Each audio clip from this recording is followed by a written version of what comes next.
Hello mga kapitbahay! Ito ang inyong lingkod. Arnold, your friendly kapitbahay is back here in Canada. Dito na po ako ngayon. Kababalik ko lang din. So, eto. Nakaayos na rin ng tulog. Wala ng jet lag. Mga stress. Nawala na. So, ngayon, back to normal na, back to real life. So, andito ako ngayon. Inisip ko ngayon, back to normal na din ng buhay ko dito. Ngayon, nakita ko, may tumubo. May tumubong upo.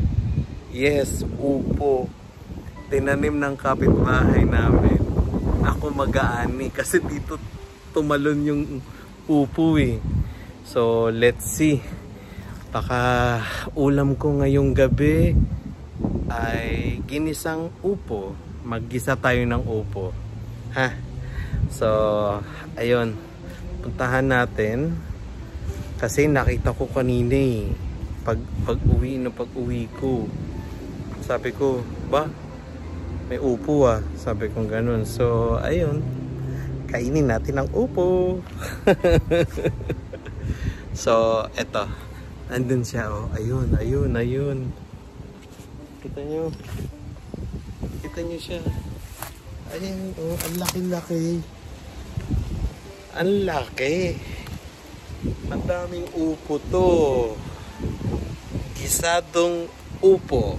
So, harvestin na natin. Tumutubo pa eh. Ayan oh. May mga upo pa dito maliliit. So, ewan natin kung tutubo pa to hanggang ano, hanggang October. Pero yan lang for now. Ang ulam natin ngayong gabi, back to basics tayo. Gisang upo. Harvestin na natin, ha? Ayan. Ito na si upo. Pag-harvest na tayo ng upo. Ang laki naman nito. Wow. Mukhang masarap to. Ayun, pitasin na natin si upo. Asan ba to? Ayan. Alright. Ito na siya.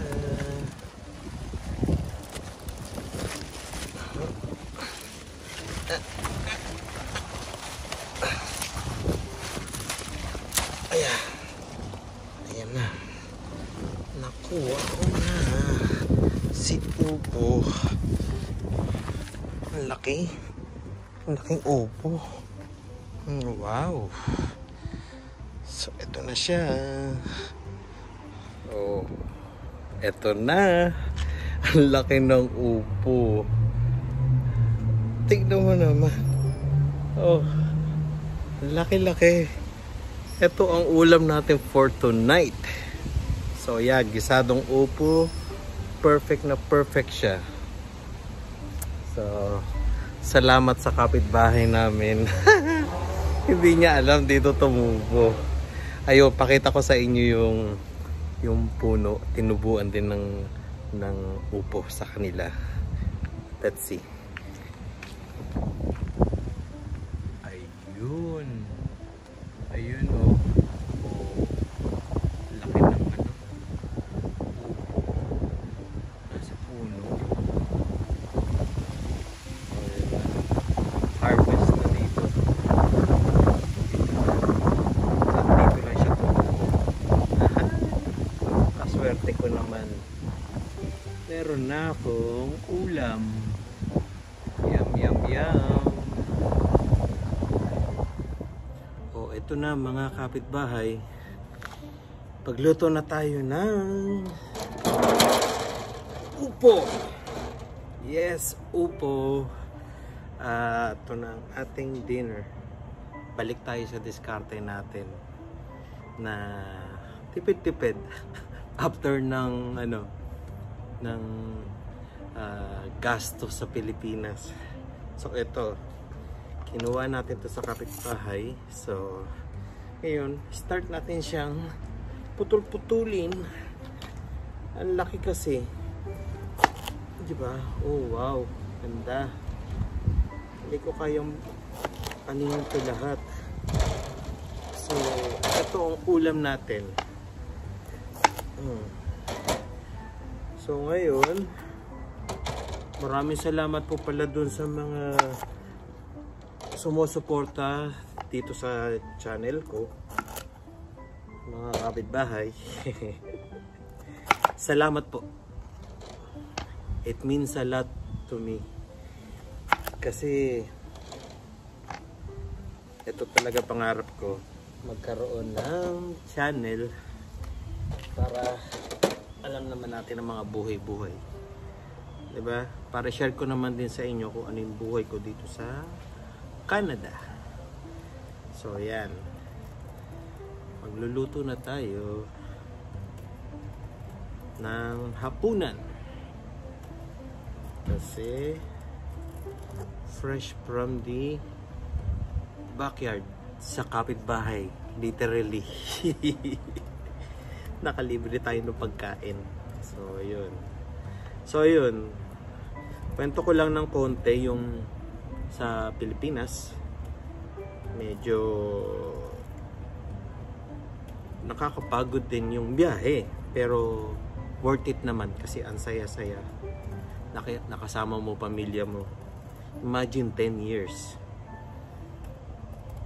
So promise ko talaga next time, sana wala ng virus uli. Na para makabalik naman tayo. And I promise, siguro mga 2 to 3 years balik uli ako. Pero 10 years hindi ko na kaya. Nag-enjoy ako na nakita ko uli sila. Tapos nakita ko uli ang mga kababayan natin. Ang saya lang. Kasi yung values natin nandun pa rin, hindi pa rin nawawala eh. Napansin ko sa mga sasakyan, nakita ko paano yung mga tulungan ba. Yeah.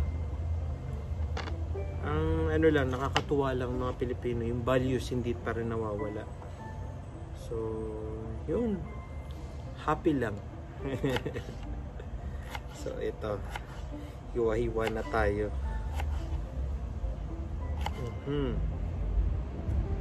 So, yeah. Maraming salamat po talaga. Salamat po. At patuloy po sana nyo akong suportahan dito sa channel ko. Yeah. So, marami pa po tayong pupuntahan, kakamustahin, mga buhay-buhay dito sa Canada, dito sa Toronto. Mga ngapit-bahay tayo. Okay. So, tapusin ko lang tong inihiwa ko, ha?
Mga kapitbahay, luto na.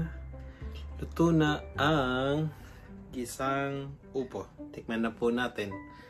Kain po tayo. Dinner.